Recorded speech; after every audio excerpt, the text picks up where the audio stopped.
Eu volto ao tema da Previdência, presidente, senhores e senhoras deputados e deputadas, aqueles que acompanham essa sessão. Na última quarta-feira, apresentei aqui um trabalho do CES, da Unifesp, da Universidade de Milão, da Universidade de Toronto, da Universidade de Harvard, sobre aposentadoria fásica e a poupança individual para a aposentadoria. E teve grande repercussão, senhor presidente. As pessoas querem uma proposta de reforma da Previdência que seja, primeiro, respeitosa para com a população brasileira, com o trabalhador, com a trabalhadora, que não penalize o trabalhador de baixa renda, e querem que seja uma proposta inovadora, inteligente, simples e, principalmente, transparente. E esse é o caso do estudo e da proposta feita por esse grupo chamado CES, que é a Previdência Fásica, que respeita as diversas fases do desenvolvimento e do amadurecimento do homem e da mulher, e também a poupança individual para a aposentadoria, que nós abreviamos de PIA. As pessoas estão preocupadas no Brasil com a gravidade das contas públicas, porém, notam que há algo errado na proposta do atual governo. Nossa proposta de aposentadoria fásica gera um ganho fiscal maior, um efeito social positivo e um avanço econômico gigantesco, pois nos livraremos da dependência do capital internacional, que é especulativo e que o Brasil usa para promover o seu crescimento e o seu desenvolvimento. Qual razão para não apoiarmos a atual reforma da Previdência proposta pelo governo Temer? A razão é que a proposta é ruim, antiquada, velha e não resolve os problemas, principalmente das pessoas. Ela faz, na verdade, é uma mistura indevida, volto a frisar isso, entre previdência e assistência social. A reforma essa que foi apresentada pelo governo Temer é a mesma que foi gestada nos governos Dilma e Lula. Aliás, é bom lembrar, a equipe econômica é praticamente a mesma. Os técnicos são os mesmos. As declarações de Lula e Dilma, quando eram um governo, elas são na mesma linha da que estão sendo dadas as declarações pelos representantes do atual governo, e ela comete um erro que eu criticava lá nos governos Lula e Dilma e critico hoje no governo Temer, que é colocar o peso do ajuste sobre os trabalhadores da base da pirâmide brasileira. Por isso que a população brasileira faz uma objeção incisiva e legítima. A grande maioria da população brasileira é uma população que trabalha com critérios de justiça, de generosidade, mas não se pode pedir mais sacrifícios a uma sociedade que já é sugada em 40% de todo o esforço produtivo através da volumosa carga tributária que nós temos no Brasil. Hoje, por exemplo, um pedreiro não consegue se aposentar por tempo de contribuição, é muito raro que isso aconteça. Ele sonha chegar ali aos 65 anos para dar entrada na papelada para receber o primeiro benefício antes de morrer. Na fásica, isso fica completamente transformado. Na aposentadoria fásica, na previdência fásica, ele pode começar a antecipar seus benefícios, aqueles que têm uma atividade física maior no seu exercício laboral, já aos 55 anos de idade. Algo como R$ 250 por mês, que permitiria que ele reduzisse a sua capacidade de horas de trabalho, respeitando a sua condição física. Da mesma maneira, a aposentadoria cheia de R$1.000 chegaria aos 65, mas ele pode continuar trabalhando dos 55 aos 65 naquela década, mas com uma redução do seu volume de horas trabalhadas por dia. Isso significa respeito às pessoas, que é justamente o que não tem na proposta do atual governo e que nós estamos defendendo na aposentadoria fásica. Hoje, as pessoas com mais recursos, principalmente da classe média, elas conseguem, dependendo da situação, se aposentar aos 55, 50 anos, às vezes em condições muito especiais, até abaixo disso. O que muda com a proposta que nós estamos fazendo? Ninguém pode receber nada além do que o regime geral. E seria, na média, um salário mínimo, podendo chegar até 4 salários mínimos. E aí as pessoas me perguntariam, mas e como é que fica a transição? Bom, a transição poderia ser um exemplo. Até 2030, a pessoa que vai completar 65 anos, a pessoa teria um benefício complementar para receber de pelo menos 1 mil por mês. Esses 250 seriam um complemento assistencial para as pessoas que, devidamente enquadradas, tivessem completado 65 anos. Ou seja, se criaria uma regra de transição para adequar o modelo atual ao modelo de aposentadoria fásica. Acima dos 70, a pessoa já teria contribuído o suficiente e ela poderia receber mais de R$1.000 por mês, até um limite de 4 mil em números redondos, tomando por base que o limite do regime geral da Previdência seriam 4 salários mínimos. Alguns poderiam dizer, ok, para o trabalhador mais simples, esta solução é ótima. Mas como é que fica a classe média? Para a classe média, então, vem o PIA, que eu pretendo explicar mais detalhadamente nesse grande expediente. Novamente, eu peço um pouquinho de paciência para que as pessoas possam escutar o que é a poupança individual para a aposentadoria. A gente tem a chance, através da reforma da Previdência, de não apenas fazer uma reforma previdenciária no Brasil, mas também de impactar diretamente na atividade econômica do Brasil com sustentabilidade fiscal, social e previdenciária, numa base técnico-científica já experimentada em outros lugares do mundo, sem ter que fazer discurso populista, ou então ter uma postura, como tem o atual governo, de uma postura fiscalista, na minha visão, completamente obtusa e fora de moda. Para garantir os direitos previdenciários de quem já está aposentado, de quem vai se aposentar, dos jovens, das crianças que irão nascer, nós temos que ter um sistema que dê priorização de proteção aos mais pobres, de tal forma que não misture assistência com previdência. Aliás, é isso que manda a Constituição e é justamente isso que não faz a atual proposta de reforma previdenciária do governo Temer.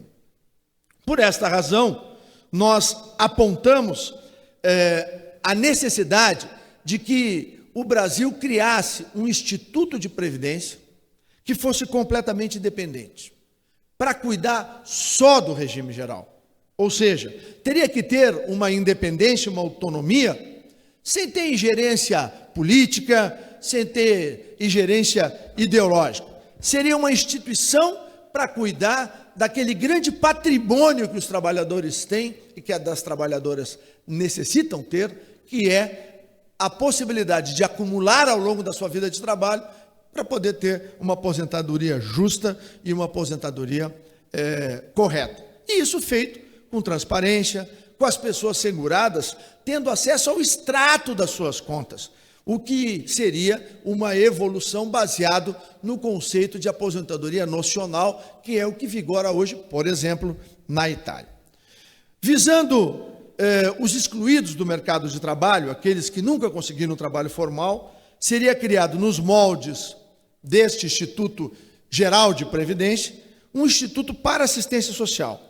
Dessa forma, haveria os recursos votados pelo Congresso, que seriam de conhecimento público, com métodos e métricas específicas para acompanhar o exercício da aplicação daqueles recursos públicos, e isso seria tudo complementado ao regime geral de aposentadoria básica, mais a poupança individual para aposentadoria.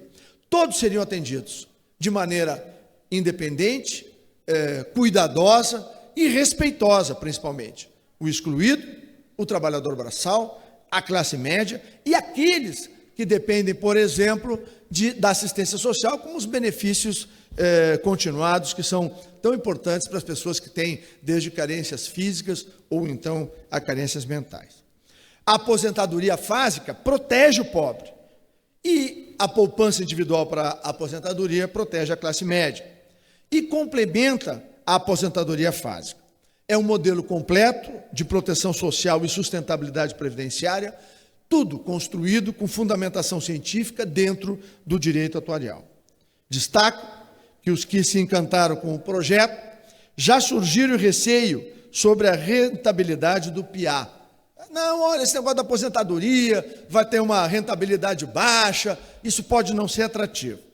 Então, eu quero dizer que não há nenhuma relação da poupança individual para a aposentadoria com o rendimento de algo controlado pelo governo. O governo não controla, o governo é apenas um garantidor, um fiador de que esse sistema não possa desabar.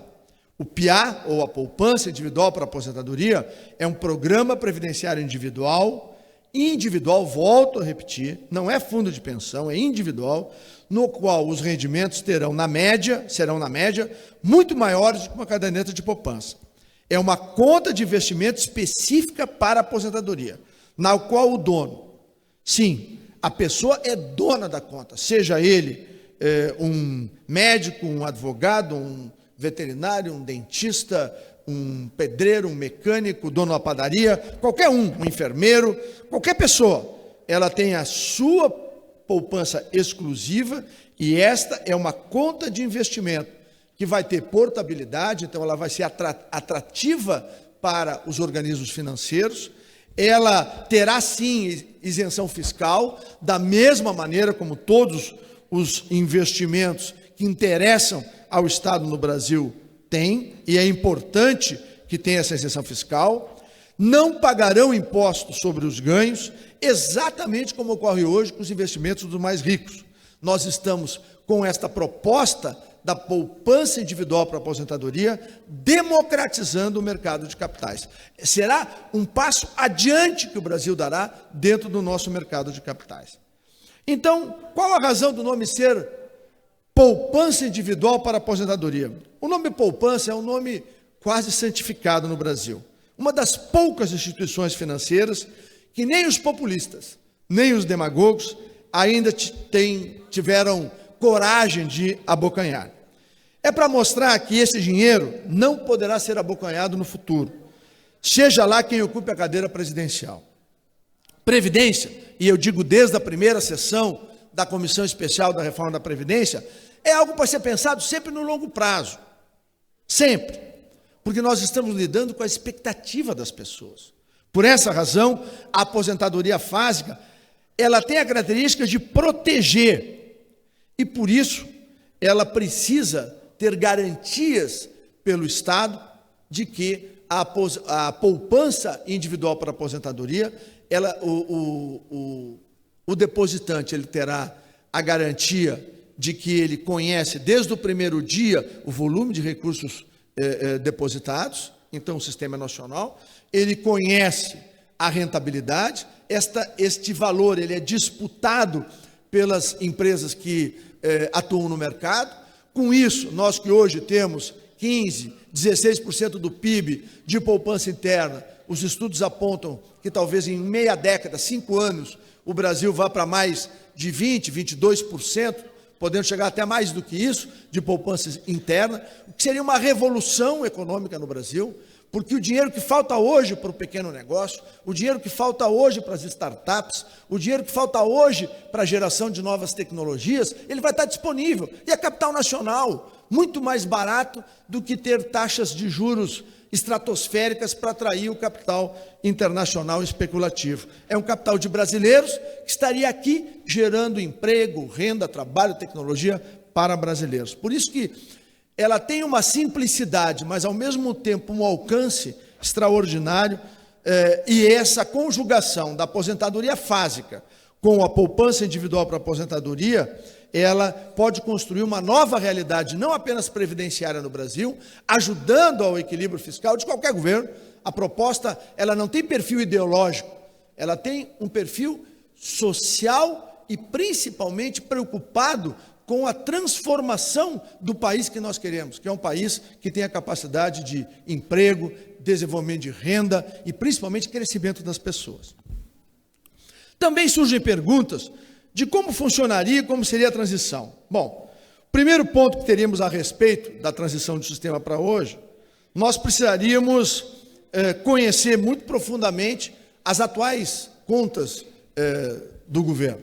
E é evidentemente que isto que nós estamos apresentando aqui, ele é uma proposta estruturada, já baseada na experiência internacional e que vai ter que ser, claro, ajustada e adaptada às condições atuais do nosso país. Mas a gente estima que seria uma transição em torno de mais ou menos 10 anos para que a gente saísse da situação de hoje e fosse para uma situação onde nós teríamos não apenas a questão previdenciária e fiscal equilibrada, mas teríamos também, a partir desses 10 anos, o Brasil com uma capacidade de investimento como nunca teve nos nossos mais de 500 anos de história. Eu acho que isso talvez seja a coisa mais importante que a gente possa trazer, é o fato de que o estímulo para a complementação da Previdência via poupança individual para a aposentadoria, ele poderia gerar no Brasil, que o Brasil nunca teve, poupança interna para poder crescer e para poder se desenvolver. Com a poupança individual para a aposentadoria, aquela pessoa que aplicaria nesse sistema poderia ter acesso a investimentos próprios do Tesouro Direto, ou até mais sofisticados, onde antigamente só os ricos conseguiam investir. Qualquer um poderia investir. Podem ser investimentos de risco baixo, como títulos do Tesouro, porém, dependendo da pessoa e dependendo da coragem que essa pessoa teria, poderia investir, quem sabe, em ações ou produtos de renda de maior risco. Mas vai na contramão daquilo que todos os governos recentes propuseram no Brasil, deputado Mauro, que são os fundos de pensão. E fundo de pensão tem uma história muito ruim no Brasil e no mundo todo, né? O fracasso do FUNPRESP, que foi proposto pelo governo anterior, criado aqui, é uma mostra evidente. O governo no FUNPRESP, para quem não está familiarizado com o nome, é o Fundo de Previdência dos Servidores Públicos, né, de todos os poderes. Para cada real que o servidor colocar no FUNPRESP, o governo bota outro real, ou seja, ele dobra o depósito, né, em favor daquela pessoa. E nem assim o FUNPRESP vai adiante. Por quê? Porque as pessoas desconfiam. E devem desconfiar. Desde Jimmy Hoffa, lá nos Estados Unidos, né, passando aí por tudo aquilo que a gente já viu, Jimmy Hoffa nos Estados Unidos, que era o fundo dos caminhoneiros americanos, né, e passando pelas falências históricas da CAPEM, do Mongeral, o Aeros da nossa Varig, né? O Postales mais recentemente. Quer dizer, nós lamentavelmente sempre tivemos em fundos de pensão no mundo todo e particularmente aqui no Brasil, os problemas de má gestão, de apropriação indébita, de corrupção, né? Então, não há aqui no país, né, uma imagem positiva para os fundos de pensão.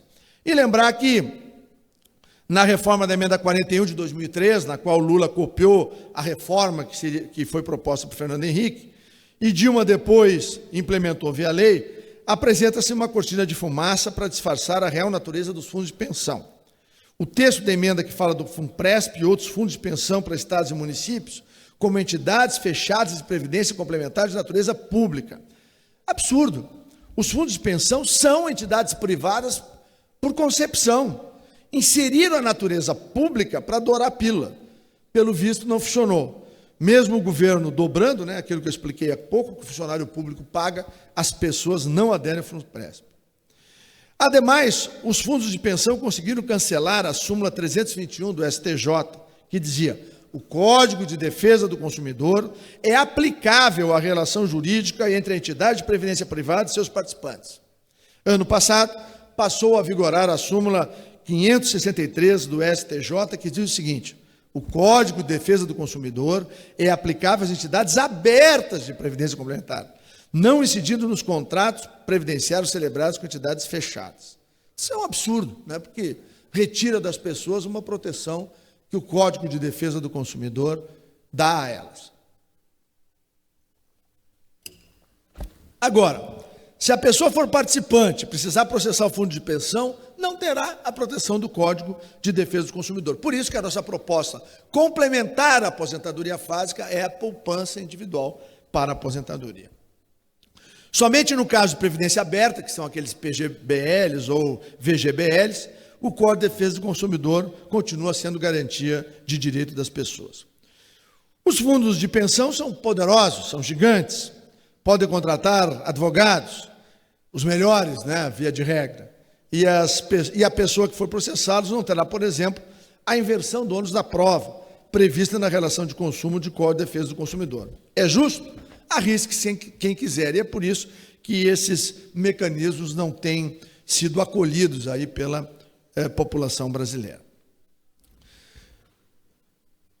Os PGBLs e VGBLs estão na esfera do Código de Defesa do Consumidor, porém as taxas são muito altas, viu, presidente Mauro? Para ter uma ideia, aqui os grandes aplicadores pagam em torno de 0,3%. Agora, para os pequenos aplicadores, a taxa é escorchante, de 3%. E é por isso que eles não têm atratividade, né? Além do que, aqui no Brasil tem a taxa de carregamento, né, que é a popular corretagem, que pode ser aplicada no início ou no fim. De modo geral, apesar das altas taxas dos planos de previdência aberta, que devem ser diminuídas por lei, ainda assim é melhor um PGBL, né, onde a pessoa controla seus valores, do que um fundo de pensão. Mas nós queremos sair dessa história, né? Nós queremos buscar um outro caminho. E este outro caminho é a aposentadoria fásica conjugada com a poupança individual para a aposentadoria. A aposentadoria fásica protege 80% dos trabalhadores brasileiros, particularmente aqueles que trabalham nas atividades mais desgastantes do ponto de vista físico, agricultura, construção civil, mineração, transporte, pesca, ou seja, aquelas que a exigência física consome uma parte da vida da pessoa. A gente tem que ter clareza sobre isso. Então, a aposentadoria fásica trabalha com esse conceito. Quando a pessoa envelhece ou começa a entrar na velhice, ela já vai recebendo um pequeno valor, vai reduzindo a sua capacidade laboral, as horas trabalhadas, vai se preparando para a aposentadoria sem deixar de ter uma cobertura.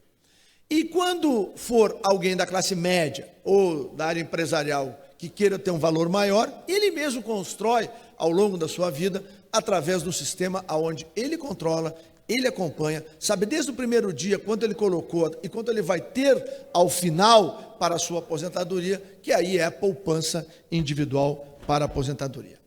Além disso, presidente, senhores deputados, senhoras deputadas, estarei encaminhando uma proposta de lei complementar que altera as leis complementares 108 e 109, no sentido de permitir que as pessoas participantes dos fundos de pensão aqui no Brasil possam fazer a portabilidade. Hoje ela é proibida. Nós vamos permitir que o Congresso acatar que quem é de um fundo de pensão, ele pode ir para outro fundo de pensão. O Chile já fez isso, né? Ela teria, então, portabilidade como se tem hoje na telefonia, né? Ela vai transferir os seus valores do fundo de pensão para qualquer plano que ela quiser, um PGBL, um VGBL, ou para poupança individual para aposentadoria. Inclusive com um rebate, ou seja, o aporte de 100% atualmente feito pelo governo, principalmente no caso dos servidores públicos. E incluirei na proposta que o Fundo Garantidor dos Bancos tenha explicitamente a garantia de proteção da Previdência Aberta, que atualmente é um motivo de discussão. Caso haja CDBs na conta e o banco quebre, o dono do PIA ou o dono do PGBL ou VGBL estará protegido até o limite do fundo garantidor.